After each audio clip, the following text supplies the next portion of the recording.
بسم اللہ الرحمن الرحیم۔ مومنین کرام، سب سے پہلے آپ کی چاہت، محبت اور خلوص کا بے حد شکریہ۔ ہمارے ساتھ کنیکٹ ہیں، چینل کو سبسکرائب کر رہے ہیں اور اپنی قیمتی رائے کا اظہار بھی کر رہے ہیں۔ پروردگار آپ کی دعاؤں کو قبول فرمائے، آپ کی مشکلات کو آسان۔ عید الفطر ہو یا عید الاضحیٰ ہو، جو بات زیادہ مومنین میں زیر بحث ہوتی ہے وہ یہ ہوتی ہے کہ ہماری کوئی عید نہیں ہے، ہم عید نہیں منائیں گے، ہم سوگ منائیں گے۔ تو بہت اچھے طریقے سے آپ جان چکے ائمہ معصومین علیہ السلام نے کہیں بھی عید منانے سے منع نہیں کیا۔ یہ جملہ ضرور کرا کہ ہماری عید کی خوشیاں چھین لے گی چونکہ ان پہ ظلم ہوا۔ ہمیں عید منانے سے کہیں منع نہیں کیا گیا، ہمیں عید منانے سے منع نہیں کیا گیا۔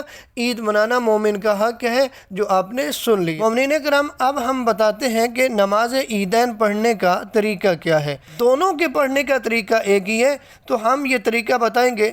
یہی طریقہ جو ہے نماز عید الفطر کا ہے اور یہی طریقہ نماز عید الاضحیٰ کا ہے۔ عید کی نماز غیبت امام زمان میں سنت ہے اور اس کا وقت طلوع آفتاب سے زوال آفتاب تک ہے۔ اب جو اکثر سوال ہوتا ہے کہ نماز عید جو ہے وہ فرادہ پڑھی جا سکتی ہے، اس میں بھی مشکل نہیں ہے۔ نماز عیدین یعنی عید الفطر اور عید الاضحیٰ فرادہ یعنی اکیلے بھی پڑھ سکتے ہیں اور جماعت کے ساتھ، دونوں طریقوں سے پڑھی جا سکتی ہے۔ نماز عید الفطر ہو یا عید الاضحیٰ، اس میں اذان و اقامت نہیں ہے، اس میں اگر جماعت ہو رہی ہو تو 3 دفعہ الصلاۃ کہا جاتا ہے۔ اس کی نیت کا طریقہ یہ ہے کہ نماز عید الفطر پڑھتا ہوں 2 رکعت سنت قربتاً اللہ۔ اگر نماز عید الاضحیٰ پڑھ رہے ہیں تو نماز عید الاضحیٰ پڑھتا ہوں 2 رکعت سنت قربتاً اللہ۔ اور اگر آپ جماعت کے ساتھ پڑھ رہے ہیں تو اس کی نیت کا طریقہ یہ ہے کہ نماز عید الفطر پڑھتا ہوں 2 رکعت باجماعت سنت قربتاً اللہ۔ ایسے ہی اگر عید الاضحیٰ ہے تو عید الفطر کی جگہ عید الاضحیٰ کہہ دیں گے۔ نماز کے پڑھنے کا طریقہ یہ ہے کہ پہلی رکعت میں الحمد کے بعد سورہ اعلیٰ پڑھیں گے اور دوسری رکعت میں الحمد کے بعد سورہ شمس پڑھیں گے۔ پہلی رکعت میں الحمد پڑھنے کے بعد سورہ اعلیٰ جب پڑھ لیں گے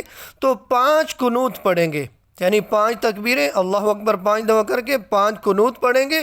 اگر آپ سیستانی صاحب کے مقلد ہیں تو ان کے نزدیک 4 قنوت ہیں، لیکن اگر آپ 5 پڑھنا چاہتے ہیں تو 4 قنوت پڑھیں گے اور 5واں رجائے مطلوبیت کی نیت سے آپ پڑھیں گے۔ پہلی رکعت میں الحمد کے بعد سورہ اعلیٰ 5 قنوت، سیستانی صاحب کے مقلد ہیں تو 5واں قنوت رجائے مطلوبیت کی نیت سے پڑھیں گے، اور دوسری رکعت میں الحمد کے بعد سورہ شمس پڑھیں گے اور سورہ شمس پڑھنے کے بعد آپ 4 قنوت پڑھیں گے۔ لیکن اگر آپ سیستانی صاحب کے مقلد ہیں تو آپ 3 قنوت پڑھیں گے اور 4تھا قنوت رجائے مطلوبیت کی نیت سے پڑھیں گے۔ اب یہ جو قنوت میں دعا پڑھنی ہے، یہ مخصوص دعا ہے، یہ آپ دیکھ رہے ہیں، اس کا اسکرین شاٹ بھی لے سکتے ہیں۔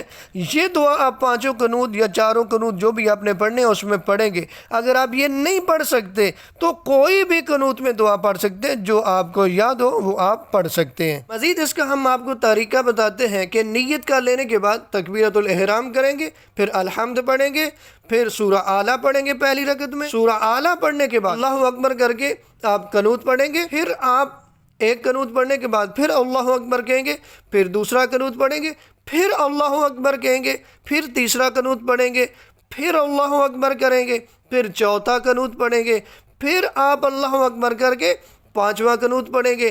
5واں قنوت پڑھنے کے بعد آپ رکوع کریں گے، رکوع کر کے جب آپ اٹھیں گے تو پھر آپ 2 سجدے ادا کریں گے۔ پہلی رکعت مکمل ہو گئی، پھر آپ کھڑے ہوں گے بحول اللہ پڑھ کے، پھر آپ نے دوسری رکعت کے لیے الحمد پڑھنی ہے۔ الحمد پڑھنے کے بعد سورہ شمس پڑھیں گے، سورہ شمس کے بعد آپ اللہ اکبر کریں گے، پہلا قنوت پڑھیں گے، پھر اللہ اکبر کریں گے، پھر آپ دوسرا قنوت پڑھیں گے، پھر آپ اللہ اکبر کریں گے، پھر تیسرا قنوت پڑھیں گے، پھر اللہ اکبر کر کے پھر 4تھا قنوت پڑھیں گے، پھر آپ رکوع کریں گے، رکوع کرنے کے بعد کھڑے ہو گے، کھڑے ہو کے پھر آپ 2 سجدے ادا کریں گے، پھر تشہد اور سلام پڑھنے کے بعد اس نماز کو آپ ختم کر دیں گے۔ جب یہ 2 رکعت نماز آپ پڑھ لیں گے تو نماز کے بعد 2 خطبے پڑھیں گے۔ ایک خطبے کے بعد تھوڑی دیر بیٹھیں گے، استراحت کریں گے، پھر کھڑے ہو کے دوسرا خطبہ پڑھیں گے۔ یہ آپ کو نماز جعفریہ میں بھی مل جائیں گے۔ فرادہ پڑھ رہے ہیں تو نماز جعفریہ سے دیکھ کے خطبے پڑھ لیں گے۔ اگر آپ باجماعت پڑھ رہے ہیں تو پیش نماز جو ہے وہ خطبے پڑھتا ہے اور اس کو آپ غور سے سنیں گے۔ مستحب ہے کہ عید کی نماز کو اونچی آواز میں پڑھا جائے۔ اگر آپ جماعت کے ساتھ پڑھ رہے ہیں تو آپ نہیں پڑھیں گے، پیش نماز اونچی آواز میں پڑھیں پڑے گا۔ عید فطر سے پہلے کھانا کھا کے جائیں اور عید الاضحیٰ جو ہے اس میں آپ پڑھ کے کھائیں۔ اس طریقے سے آپ نماز عید ادا کریں گے اور اس میں آپ کو کسی ٹینشن کی ضرورت نہیں ہے۔ آپ عید منائیں، مومن کا عید منانا حق ہے اس کا۔ آپ اچھا لباس بھی پہن سکتے ہیں، اچھے کھانے بھی بنا سکتے ہیں، اپنے مومنین بھائیوں کی دعوت بھی کر سکتے ہیں۔ پروردگار سے دعا ہے خالق کائنات ہمیں ائمہ معصومین علیہم السلام کی سیرت کو اپنانے کی توفیق عطا فرمائے۔